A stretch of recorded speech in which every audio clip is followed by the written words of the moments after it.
Throughout the course, we will use the Kali Linux operating system, which is widely used in penetration testing.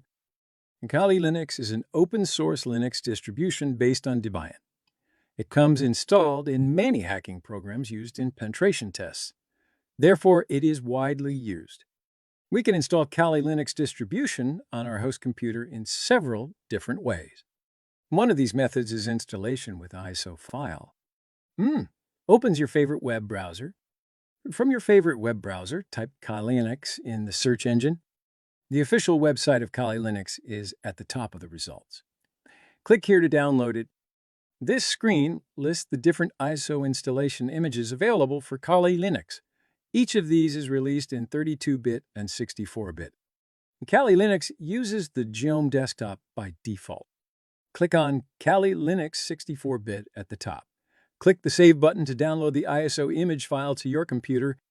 The file size is large, and the download will take some time depending on the speed of your internet connection. When the file download is complete, go to the folder saved by your web browser. As you can see, the download has completed successfully. You can follow the steps below to install Kali Linux operating system with ISO file. Open Oracle VirtualBox application. Click the New button on the main screen. On this screen, we will install a virtual Kali Linux machine. Name information, type the name we will use for the virtual machine. Information on where to install the virtual machine. By default, the VirtualBox application sets virtual computers to CE users username VirtualBox VMS folder. We can change this location by clicking the down arrow. I create all virtual computers under a single folder to make it easier. My recommendation would be to put all virtual computers under a single folder. I use a folder called VMS on my computer. I create all my virtual computers here. I find the VMs folder by clicking the down arrow. I create a folder named Kali here. I click the Select Folder button. In the ISO image section, we write the path of the ISO file we downloaded earlier, or click the down arrow button to find the file on our computer. That's how it works. If you want, you can show the ISO file for later installation. When we use the ISO file, the type and version information is automatically filled in below. If we had not selected the ISO file, we would have to set these fields ourselves. In this case, we select Linux and type in Ubuntu, 64-bit in version. Click Next. We click the Next button. This screen determines the amount of RAM and CPU we will give to our virtual machine. VirtualBox shows minimum and maximum values according to the RAM and CPU values of the host machine you are using. These values can be changed after installation. So we set 2048 MB as RAM and 2 as CPU. Click the Next button. On this screen, we specify the disk system of the virtual machine.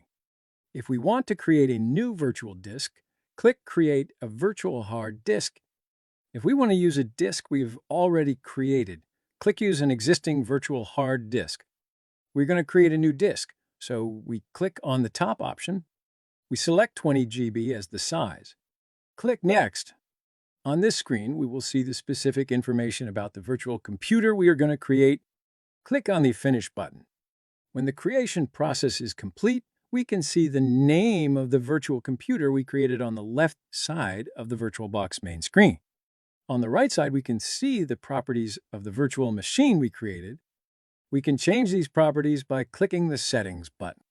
Return to the main screen and click the Start button. Our virtual machine is turned on, and we see the Kali Linux installation screen. On this screen, select Graphical Install with the arrow keys and press Enter.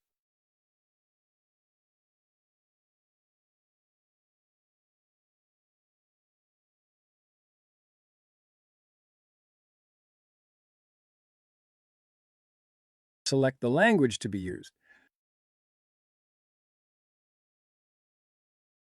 Click the Continue button. Select the location.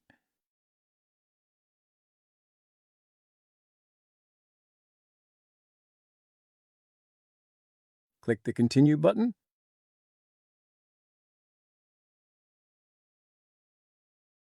Select keyboard type.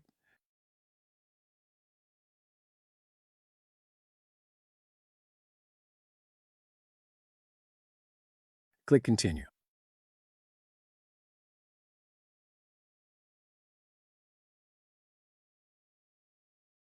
Enter the virtual computer name.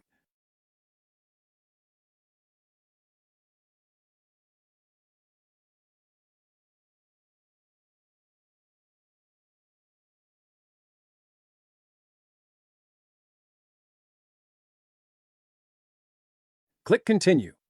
If we are using domain name, enter the domain name. Click the Continue button. Username, Callie. Click the Continue button. Enter the root password to be used on this screen. We will use Tor password as password.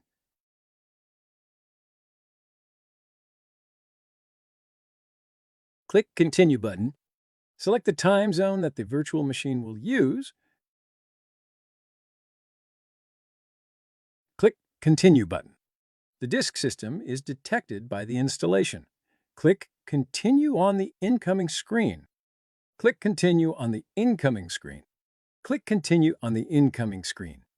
On this screen, Kali has made the necessary changes to the virtual disk system as the operating system.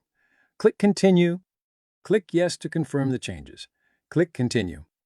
The operating systems and programs are now installed. This process will take time depending on the resources you have provided to the virtual computer.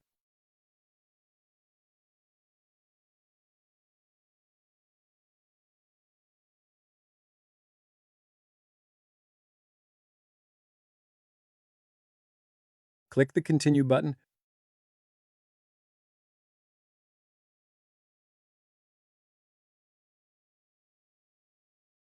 Click Yes for Grub Bootloader to be used at startup. Click the Continue button. Choose where to install the Grub Loader. To do this, click on a half-day FDA. Click Continue.